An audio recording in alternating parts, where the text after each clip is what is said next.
آج کی ویڈیو اس سوال سے ریلیٹڈ ہے. یہ جو آپ آسمان دیکھ رہے ہیں نا، یہ گراؤنڈ فلور ہے، اس کے اوپر 7 فلورز اور ہیں. 7 فلور پہ جو پینٹ ہاؤس ہے اس میں گاڈ رہتا ہے. اور یہ مجھ سے پوچھے گا، اس کی مجال ہوگی کہ مجھ سے پوچھے گا کہ تم نے کیا کیا دنیا میں. میں پوچھوں گا اگر یہ نکلا کہ بھائی تم نے کیا کیا، جو آج بھی بار بار پوچھا جاتا ہے. میں مانتا ہوں کہ کہیں کوئی بھگوان نہیں ہے، کسی نے اس برہمانڈ کو نہیں رچا اور کوئی ہمارا بھاگیہ طے نہیں کرتا. یہ بات اگر میں اپنے نام سے بول دوں تو 50 لاٹھی والے دل لے کے پہنچ جائیں گے، لیکن اسٹیفن ہاکنگ کے سامنے کسی کی حیثیت نہیں ہے کہ کوئی انگلی اٹھا سکے. اس ویڈیو میں اس سوال کا جواب ہے جو زمین، آسمان اور پہاڑوں تک کو ہلا دیتا ہے. یہ جاننا ضروری ہے کہ عیسیٰ مسیح کون ہے. اصل میں وہ خدا تھے جو انسانی روپ میں دنیا میں آئے.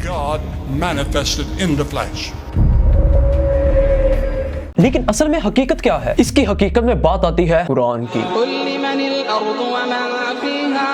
سورہ اخلاص کی.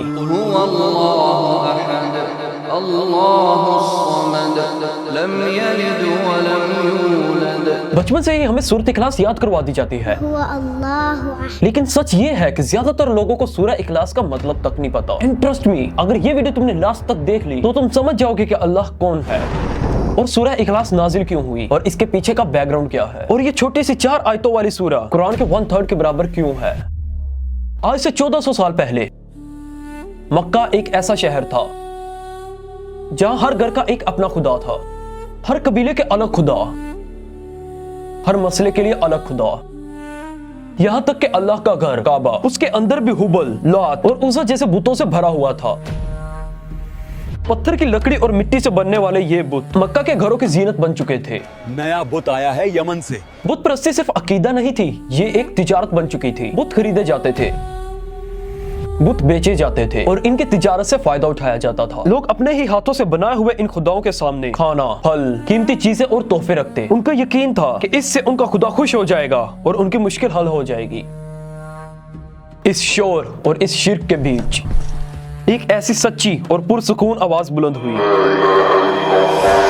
اللہ کے نبی صلی اللہ علیہ وسلم مکہ والوں سے فرماتے ہیں، اے لوگو، ان بتوں کو چھوڑ دو اور صرف ایک اللہ کی عبادت کرو جس کے سوا کوئی حقیقی خدا نہیں. اور یہ بات مشرکین مکہ کو کوئی برداشت نہیں ہوئی. انہوں نے کہا یہ تو ہمارے خداؤں کی توہین ہے. کیا ہم اپنے خداؤں کی عبادت چھوڑ دیں؟ کیا ہم اپنے پرکھوں کا دین چھوڑ دیں؟ ہرگز نہیں. پھر انہوں نے رسول صلی اللہ علیہ وسلم سے ایک سوال کیا، ایک ایسا سوال جو صرف ایک مذاق نہیں بلکہ گمراہی کی پہچان تھا. انہوں نے کہا، تم اپنے رب کا تعارف تو کرواؤ. وہ کس چیز سے بنا ہے، وہ کیسا ہے، اس کا خاندان کیا ہے، وہ سونے کا ہے یا چاندی کا؟ اور تب نبی کریم صلی اللہ علیہ وسلم مسکرائے. ان کے چہرے پر سکون تھا، انہوں نے کوئی جواب نہیں دیا. اور تب نازل ہوئی سورہ اخلاص.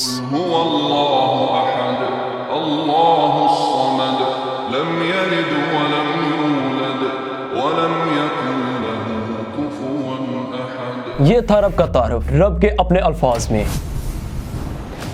شاید قرآن کی سب سے زیادہ پڑھی جانے والی سورہ سورہ اخلاص ہے، لیکن افسوس کی بات یہ ہے کہ قل هو اللہ احد بس نماز جلدی ختم کرنے کا ایک شارٹ کٹ بن چکی ہے. لیکن جب ہم صحابہ کی زندگیاں دیکھتے ہیں تو پتہ چلتا ہے کہ وہ سورہ اخلاص کو کتنا زیادہ پیار کرتے تھے. جب حضرت بلال کو گھسیٹ کر سڑکوں پر لے جایا جا رہا تھا، جب ان کے سینے پر پتھر رکھے جا رہے تھے، تب بھی وہ صرف یہی کہہ رہے تھے، کیا تو اب بھی نبی پر یقین رکھتا ہے؟ بول مردود. احد احد احد احد. بلاؤ اپنے اس اللہ کو.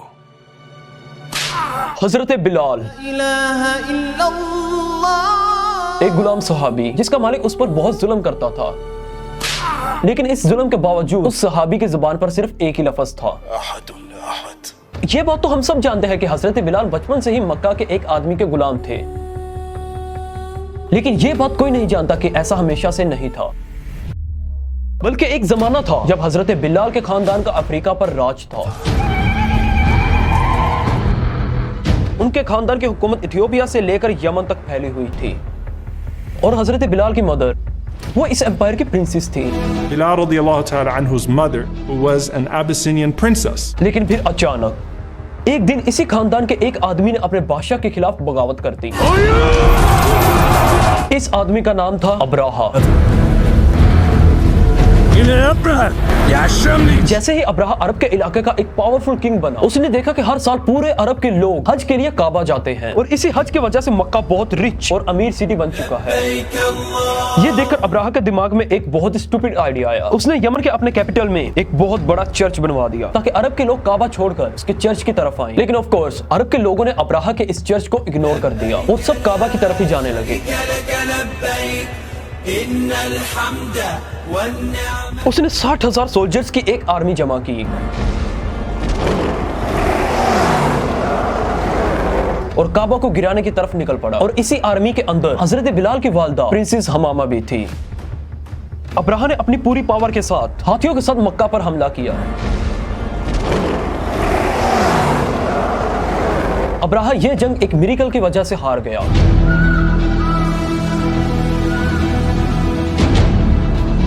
जिसका जिक्र कुरान में आता है सूरह फील में।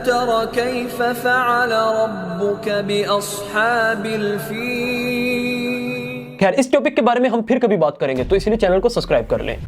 इस जंग में अब्राहा तो मारा गया, लेकिन मक्का वालों ने हजरत बिलाल की वालिदा को कैद कर लिया और फिर हबशा की एक प्रिंसेस को मक्का की गलियों में एक गुलाम बनाकर बेच दिया गया। और जिसने हबशा की इस प्रिंसेस को खरीदा था वो मक्का का सबसे जालिम इंसान था, Umayyah bin Khalaf. Now come to the point. जैसे कि हम जानते हैं कि कुरान की सूरह के नाम उन लफ्जों से लिए जाते हैं जो लफ्ज उस सूरह के अंदर होते हैं, लेकिन सूरह इखलास में इखलास का लफ्ज कहीं भी देखने को नहीं मिलता। तो फिर इस सूरह का नाम सूरह इखलास क्यों है, चलिए बताता हूँ। उलमा के मुताबिक सूरह इखलास 8 किस्म के कुफर से हिफाजत करती है। काजी अबू बकर कहते हैं इखलास एक ऐसा मोती है जिसने तूने अपनी जिंदगी में एक बार भी इखलास से अल्लाह की इबादत कर ली तो ये क़यामत के दिन के लिए काफी है। Ikhlas is so precious that even if you're sincere for a moment in your life, it'll be enough for you. कई लोगों को ये डाउट है कि सूरह इखलास मदीना में नाजिल हुई। कुछ पॉइंट्स मैं आपके सामने रखता हूँ, आप उन पर जरा गौर करें। जब हजरत बिलाल पर जुल्म किया जाता तो वो सिर्फ ये लफ्ज दोहराते, वो किसी दर्जे में भी कंप्रोमाइज करने के लिए तैयार नहीं। तो ये अहदुन उस वक्त उनकी जबान से निकल रहा है, ये कतई सबूत है इसका कि ये सूरह मुबारक उस वक्त नाजिल हो चुकी थी और इसी के हवाले से कुल हुवल्लाहु अहदुन। और बार बार जब भी नबी करीम सल्लल्लाहु अलैहि वसल्लम से यह सवाल किया जाता अल्लाह कौन है, अल्लाह कैसा दिखता है, वो किससे बना है, तो नबी करीम सल्लल्लाहु अलैहि वसल्लम ये सूरत उनको सुना देते कि अल्लाह कौन है, क्या ईसा मसीह अल्लाह की औलाद है, उसकी कितनी औलादें हैं? कह दो अल्लाह बेनियाज है, वो न किसी का बाप है और न किसी का बेटा। एक और मशहूर वाक़या मैं आपके सामने रखता हूँ। एक सहाबी मदीना में नमाज पढ़ाया करते थे। ये सहाबी सूरह फातिहा के बाद सूरह इखलास पढ़ते थे और दूसरे सूरत के बाद भी सूरह इखलास पढ़ते थे। ये दिन, हफ्ते और महीनों तक चलता रहा। अब नमाजियों को थोड़ा सा अजीब लगने लगा। ये तो कोई तरीका नहीं हुआ नमाज पढ़ाने का। जब नमाजियों ने इमाम साहब से इस बात का एतराज किया तो उन्होंने इनकी बात से एग्री नहीं किया। तो आप ऐसा कीजिए, मस्जिद का इमाम किसी और को बना लीजिए, मैं सूरह इखलास पढ़ना नहीं छोड़ सकता। और वो लोग इमाम साहब को छोड़कर आप सल्लल्लाहु अलैहि वसल्लम के पास आए और उन्हें ये सारा वाकया बताया। तो नबी करीम सल्लल्लाहु अलैहि वसल्लम ने कहा कि उनसे पूछो कि आप ऐसा क्यों करते हैं। इमाम साहब ने ये जवाब दिया कि मैं इस सूरत से मोहब्बत करता हूँ। जब नबी करीम सल्लल्लाहु अलैहि वसल्लम ने सुना, उन्होंने कहा बता दो इस इमाम को कि ये सूरह उसकी जन्नत की गारंटी है।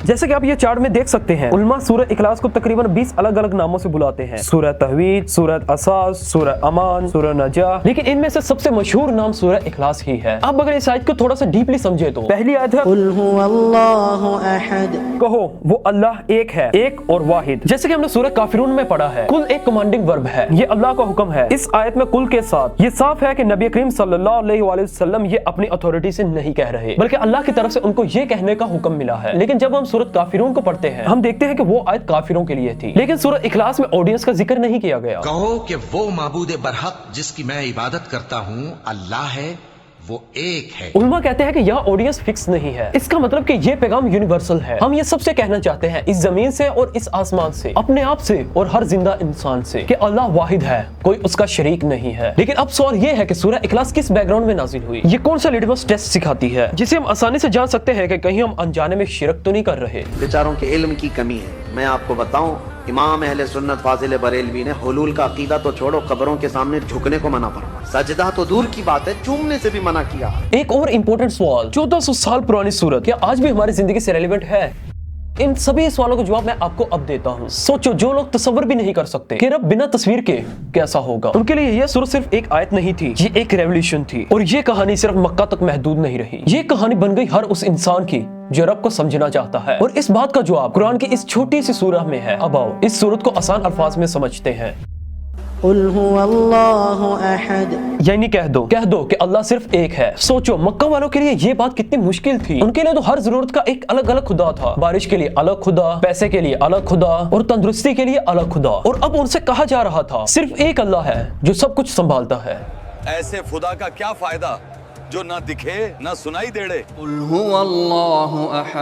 ये सिर्फ एक लाइन नहीं थी, ये उनके पूरे सिस्टम के खिलाफ थी। तो क्या हमारे लात, उज्जा, हुबल सब झूठे हैं? कहो कि वो माबूद बरहक जिसकी मैं इबादत करता हूँ अल्लाह है, वो एक है। यानी अल्लाह एब्सोल्यूट है, सब कुछ उस पर डिपेंड करता है, लेकिन वो खुद किसी पर डिपेंड नहीं करता। वो देता है, मांगता नहीं। वो सबको संभालता है, लेकिन कोई उसे संभालने वाला नहीं। सिंपल वर्ड्स में समझे तो हम सब किसी न किसी चीज पर डिपेंड करते हैं। हवा, पानी, खाना, इमोशंस, चाहे कितने ही पावरफुल क्यों ना हो जाए, हम किसी न किसी चीज पर डिपेंड लाजमी करते हैं। लेकिन अल्लाह इन सब से बिल्कुल अलग है।